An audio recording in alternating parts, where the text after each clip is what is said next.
بسم الله الرحمن الرحیم. جاوید صاحب ستاسو ډېره زیاته مننه او څومره ملګري چې راغلي دي یقینا د کې زه وینم چې صرف د خدمت یا د جماعت اسلامي نه بلکې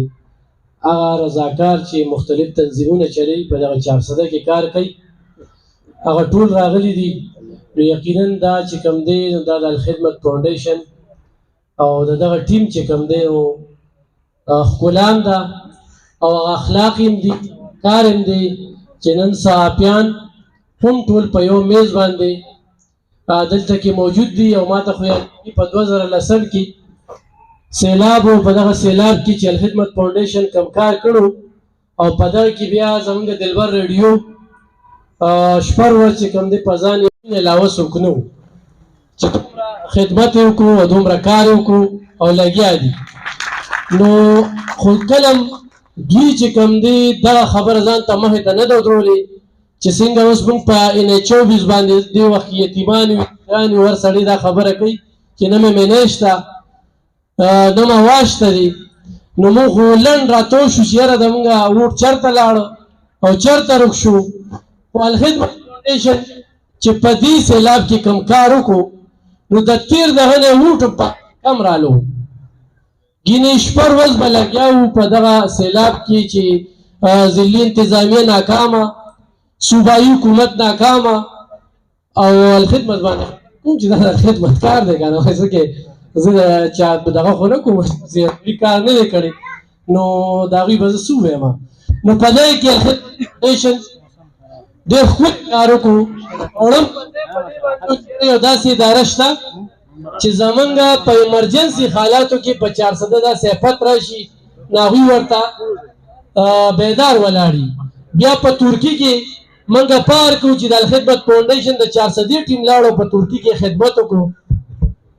نو زه داسې کوتاهی یا داسې څه وینم په دې نه داسې زه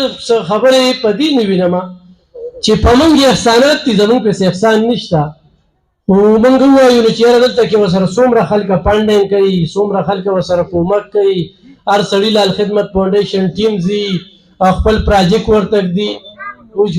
لاس یې لګوي خو په موږ په لاس یې لګوي یا موږ ورسره د رضاکار په توګه باندې کار کوو. دا اوس چې کوم دوی رضاکار دا ټیم زیات کړو دا مختلف ځینو کې دا فارمونه ډک کړل نو یقینا چې دا هم د ستایلې خبره ده. او په نورو ضلعو کې الخدمت فاونډیشن بلکې په ټول پاکستان بیا په پښتونخوا کې خو په 400 کې چې زمونږ کوم الخدمت فاونډیشن موږ له هسپتال راکړه د ماشومانو موږ له تعلیمي ادارې راکړلې چونکې زم سوشل ورک او هغه سوشل ورک چې چېرته لاړ شو د الخدمت فاونډیشن د زما بچي چې کوم دي هغې له تعلیم ورکوي نو ډېر زیات خوشحاله شو. نو جاوید صاحب زه د الخدمت فاونډیشن داسې کوتاهي په وینم د چا نه ووټ غوښتي نور بل لپاره یې ورکوي. زه چې کوم دی نو خدای تحسین پیش کوم د الخدمت فاونډیشن دغه ټول ټیم ته او 400 خلکو دپاره چې کوم دی یو پهلیې ګڼم چې زمونږ په دغه سیلاب کې په دغه سختو کې بیا په دې لحاظ سره زمونږ صحافتي تنظیمونه چې دي بیا مامزه یونین اف جرنالیسټ نو هغه کله چې زه فیض محمد سره ناست یم دا خو اوس مخامخ ناست دی خو کله چې خبره راځي په ټولګي کې هم راځي نو یاره الخدمت فاونډیشن هلکه کار خو دله کوي که نه. نو موږ پښتنو کې لږې بنیتۍ شته دی چا به چا له ګیلاس کې اوبه هم نه وي ورکړې خو هغه هم وایي یاره الخدمت فاونډیشن له پیسې لاړه ټول یې ووښلې هلکه تا ولې څه ورکړي دي د هغې تپوس ته وکړه چې هغې درله کوم ځای کې ولګولي د هغې درله څه کار وکړو ویې نه که په هغه ځای کې ته اعتراض وکړه. نو دلته کې هغه خلک خبرې کوي چې هغه نه کومک کوي نه مرسته کوي لکه موږ په دې تېر دغه کې دا یو خبره راکړه چې یاره تصویر به نه وباسې هلکه ولې تصویر نه وباسې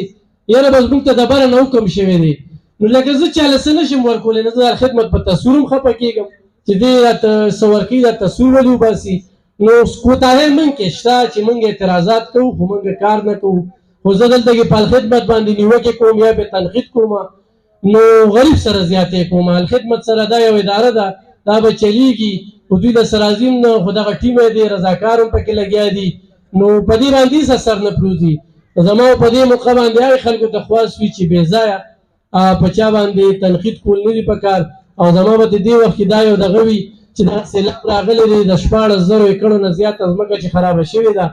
نو دا کې الخدمت کار مو خو بیا خلکو د سارو په مت کې څنګه چې احمد علي ذکر وکړو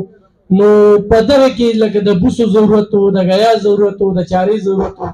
نو په دغه کې مرسته پکار ده او نور د خپل د भरपूर تعاون چې کوم دی د مخکې هم لګیایو او آینده هم ان شاء الله د سره لګیایو